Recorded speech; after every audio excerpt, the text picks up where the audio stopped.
Jangan benarkan upah pekerja asing tanpa dokumen. Sebuah laporan berita online menyebut bahawa Persatuan Pemborong Ikan meminta kerajaan membenarkan mereka mengupah pekerja asing tanpa dokumen.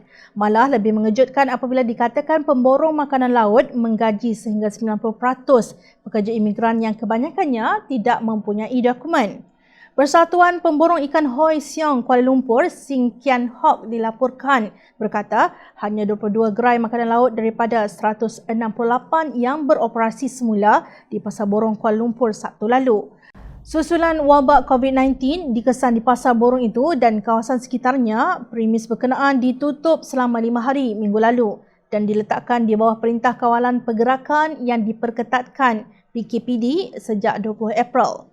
Menurut laporan, PKPD mengakibatkan sebilangan peniaga tidak dapat meneruskan operasi atau beroperasi dalam skala yang lebih kecil ketika Pasar Borong dibuka kembali pada 25 April kerana pekerja imigran Pasar Borong terkurung di rumah mereka. Selain itu, kerajaan menetapkan peniaga dan pemborong perlu membuat saringan untuk memastikan mereka bebas dari jangkitan COVID-19 sebelum dibenarkan beroperasi. Untuk penyelesaian jangka panjang, kami mendesak kerajaan untuk memberikan dokumen kebenaran untuk mereka bekerja. Sangat sukar bagi kami menggaji pekerja tempatan kerana mereka tidak mahu bekerja dalam pekerjaan 3D, berbahaya, kotor dan sukar, kotak ikan berat sehingga 200 kg dengan ais. Tidak banyak yang sanggup menghidu bau dan mengangkat berat seperti itu, kata Kian Hock seperti dipetik Malaysia Kini. Jabatan Perangkaan Malaysia DOSM dalam satu kenyataan berkata, pada 11 April 2020, tenaga buruh Malaysia merekodkan 15.6 juta orang pada 2019 berbanding 15.3 juta pada 2018. Menurut dapatan awal STB 2019, statistik tenaga buruh mengikut kewarganegaraan adalah 13.3 juta orang, warga negara dan bukan warga negara adalah 2.3 juta orang. Laman rasmi Jabatan Imigresen Malaysia memaparkan notis kesalahan melindungi atau menggaji parti atau membenarkan parti dalam premis di bawah Akta Imigresen 1959 iaitu Seksyen 55B mengambil pekerja satu atau lebih orang selain daripada warga negara atau pemegang permit masuk yang tidak memiliki suatu pas yang sah. Hukumannya, pertama, denda tidak kurang RM10,000 tetapi tidak lebih RM50,000 atau penjara tidak lebih 12 bulan atau kedua-duanya sekali bagi setiap orang pekerja yang diambil. Kedua, pada masa yang sama, mengambil pekerja lebih dari 5 orang dikenakan penjara tidak kurang 6 bulan tetapi tidak lebih 5 tahun dan boleh dikenakan tidak lebih 6 sebatan.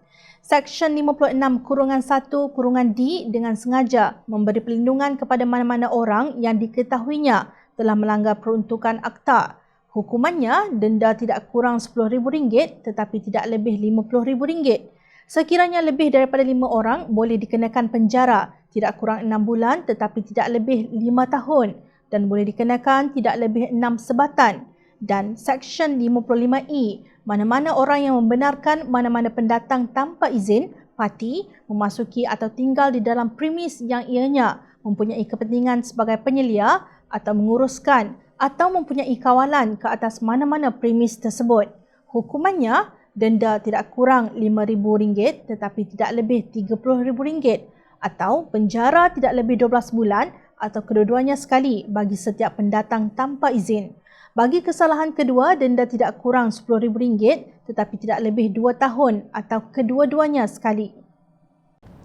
Kita berdepan dengan kemungkinan hampir 1 juta hilang pekerjaan pasca COVID-19. Ada pula pihak yang mahu menggaji pekerja tanpa dokumen. Sedangkan tindakan mengambil pekerja tanpa dokumen ini akan menyuburkan terus jenayah perdagangan manusia yang kini cuba dibanteras di seluruh dunia.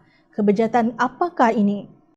Justru kerajaan diseru memberi galakan kepada sektor pertanian untuk bergiat dalam ekonomi gig bagi memenuhi kehendak pasaran berhubung makanan yang amat luas potensinya.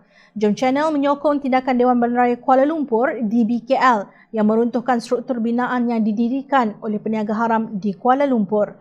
Demi menjaga kelangsungan ekonomi tempatan, jangan benarkan mana-mana majikan menggaji pekerja tanpa dokumen.